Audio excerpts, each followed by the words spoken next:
হাদিস শরীফের অর্থ হযরত আয়েশা সিদ্দিকা রাদিয়াল্লাহু তাআলা আনহা বলেন, আমাদিগকে রাসূলুল্লাহ সাল্লাল্লাহু আলাইহি ওয়াসাল্লাম এই বিষয়ে হুকুম করিয়াছেন যে আমরা যেন মানুষের সহিত তাহাদের মর্যাদার প্রতি লক্ষ্য করিয়া আচরণ করি। অন্য হাদিসে হযরত ইবনে আব্বাস রাদিয়াল্লাহু তাআলা আনহু বর্ণনা করেন যে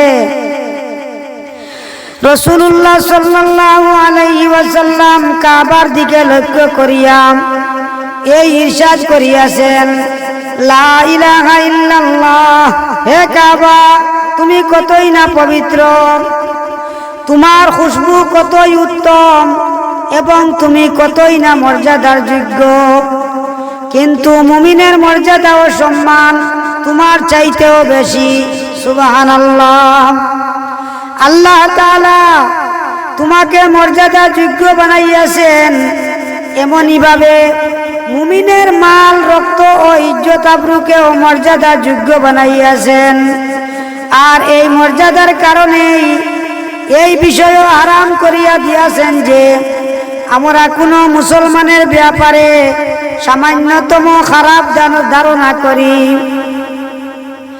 অন্য হাদিসে হযরত জাবের ইবনে আব্দুল্লাহ রাদিয়াল্লাহু তাআলা আনহু বর্ণনা করেন যে রাসূলুল্লাহ সাল্লাল্লাহু আলাইহি ওয়াসাল্লাম ইরশাদ করিয়াছেন, মুসলমান দরিদ্রগণ মুসলমান ধনীদের 40 বছর পূর্বে জান্নাতে প্রবেশ করিবে।